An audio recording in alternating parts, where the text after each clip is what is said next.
ഒരു പ്രഭാതം കൂടി കാണാൻ അനുവദിച്ച നല്ല ദൈവത്തിന് നമുക്ക് നന്ദി പറയാം. ദൈവം അനുഗ്രഹിച്ച ഒരു ദിവസമാണ്. ഈ പ്രഭാതത്തിൽ ഉണർന്നെഴുന്നേൽക്കുമ്പോൾ ദൈവത്തോട് കൂടുതൽ ചേർന്ന് നിൽക്കാൻ, ആ ദൈവം കാണിച്ചു തരുന്ന വഴികളിലൂടെ നടന്നു നീങ്ങാൻ നമുക്ക് ആഗ്രഹിക്കാം, പ്രാർത്ഥിക്കാം. വഴിയും സത്യവും ജീവനും ഞാൻ. ഈശോ പറഞ്ഞ നമ്മളെ ഓരോരുത്തരെയും ധൈര്യപ്പെടുത്തുന്ന വാക്കുകൾ, ഈശോ കാണിച്ചു തരുന്ന വഴിയിലൂടെ മാത്രം സഞ്ചരിക്കാൻ. പല വഴികൾ മുന്നിൽ കാണുമ്പോൾ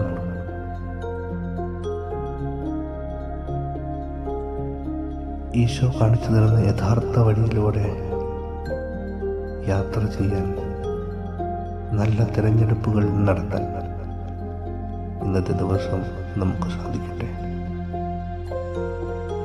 സത്യത്തിൻ്റെ പാതയിലൂടെ നടക്കാൻ. സത്യം നിങ്ങളെ സ്വതന്ത്രരാക്കും. ഈ വചനം നമ്മുടെ മനസ്സിൽ ഉറപ്പിക്കാം. സത്യത്തിൻ്റെ പാതയിലൂടെ നടക്കുമ്പോൾ സ്വാതന്ത്ര്യമുണ്ട്, ജീവിതത്തിൽ ആനന്ദമുണ്ട്. ഈശോ പറയുന്ന, ഈശോ കാണിച്ചു തരുന്ന സത്യത്തിൻ്റെ പാതയിലൂടെ നടക്കാൻ നമുക്ക് ശ്രമിക്കാം. ജീവന്റെ ജീവനായ ക്രിസ്തു നമ്മുടെ കൂടെയുള്ളപ്പോൾ ഭയപ്പെടേണ്ടതില്ല. ഈശോ വീണ്ടും വീണ്ടും ഓർമ്മിപ്പിക്കുന്നൊരു കാര്യം, മകനെ, മകളെ, നീ ഭയപ്പെടേണ്ട, ഞാൻ നിന്റെ കൂടെയില്ലേ. ഇത് യഥാർത്ഥത്തിൽ ഇന്നത്തെ ദിവസം കുറച്ചുകൂടി ധൈര്യത്തോടെ, തീക്ഷ്ണതയോടെ ക്രിസ്തുവിന് വേണ്ടി ജീവിക്കാൻ. നമ്മുടെ ജോലികളാവാം, പഠനങ്ങളാവാം, നമ്മുടെ എല്ലാ പ്രയത്നങ്ങളാവാം, ക്രിസ്തുവിനോട് ചേർന്ന് നിന്നുകൊണ്ട് ധൈര്യത്തോടെ മുന്നോട്ട് നയിക്കാൻ നമുക്ക് സാധിക്കണം. വഴിയും സത്യവും ജീവനുമായ ക്രിസ്തുവിനെ നമ്മുടെ നെഞ്ചിലേറ്റാം, നമ്മുടെ ഹൃദയത്തിൽ സൂക്ഷിക്കാം. ഹൃദയത്തിൽ ആ നല്ല ദൈവത്തിന് ഇടം കൊടുക്കാം. പഴയ നിയമത്തില് വചനത്തിലൂടെ മനുഷ്യമക്കളോട് ഒപ്പം നടന്ന ദൈവം, വചനങ്ങളിലൂടെ വഴി നടത്തിയ ദൈവം, പ്രവാചകരിലൂടെ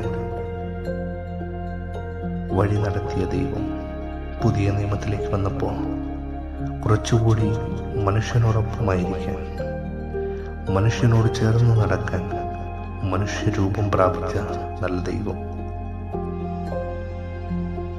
നമ്മുടെ വേദനകളോട് ചേർന്ന്, നമ്മുടെ സന്തോഷങ്ങളോട് ചേർന്ന്, നമ്മുടെ ജീവിത യാഥാർത്ഥ്യങ്ങളോടും സാഹചര്യങ്ങളോടും ചേർന്ന് മനുഷ്യരൂപം പ്രാപിച്ച നല്ല ദൈവം ക്രിസ്തുനാഥൻ മനുഷ്യനായി നമ്മളോടൊപ്പം സഞ്ചരിച്ചു. വീണ്ടും കുറച്ചുകൂടി നമ്മളോട് ഒട്ടിച്ചേർന്ന് നിൽക്കാൻ ആഗ്രഹിച്ച ദൈവം കൂടെ ആയിരിക്കാൻ, ഒപ്പമായിരിക്കാൻ അപ്പമായി തീർന്നു. വിശുദ്ധ കുർബാനയിലൂടെ ഇന്ന് നമ്മളെ ഓരോരുത്തരെയും അനുഗ്രഹിക്കുന്ന ഓരോ പ്രഭാതത്തിലും ദേവാലയങ്ങളിൽ, അൾത്താരകളിൽ ഇന്നും ശരീരവും രക്തവും പകർന്നു തരുന്ന ആ നല്ല ദൈവത്തിൻ്റെ സ്നേഹത്തിന് മുമ്പിൽ നമുക്ക് തലകുനിക്കാം. ദൈവം എന്നും കൂടെ നടക്കാൻ ആഗ്രഹിക്കുന്നവരാണ്. ആ ദൈവത്തിൻ്റെ കരം ചേർത്ത് പിടിച്ചുകൊണ്ട് ഈ പ്രഭാതത്തിൽ നമ്മൾ ഉണർന്നെഴുന്നേൽക്കുമ്പോൾ ഇന്നത്തെ ദിവസം ഈശോയെ നിന്നോട് ചേർന്ന് നിൽക്കാൻ, നിന്റെ കരം പിടിച്ച് ഈ ജീവിതത്തിൻ്റെ യാഥാർത്ഥ്യങ്ങളിലൂടെ കടന്നു പോകാൻ ഏത് സാഹചര്യവുമായി കൊള്ളട്ടെ, എത്ര തിക്താനുഭവങ്ങളും എൻ്റെ ജീവിതത്തിലേക്ക് വന്നുകൊള്ളട്ടെ, നീ കൂടെ ഉള്ളപ്പോൾ എനിക്ക് ധൈര്യമുണ്ട്, നീ കൂടെ ഉള്ളപ്പോൾ എനിക്ക് ബലമുണ്ട്. ഈ ഒരു ചിന്ത നമ്മുടെ മനസ്സിൽ സൂക്ഷിച്ചുകൊണ്ട് ഇന്നത്തെ ദിവസം അനുഗ്രഹപ്രദമാക്കി മാറ്റാൻ നമുക്ക് സാധിക്കട്ടെ. ദൈവം നമ്മെ സമൃദ്ധമായി അനുഗ്രഹിക്കും.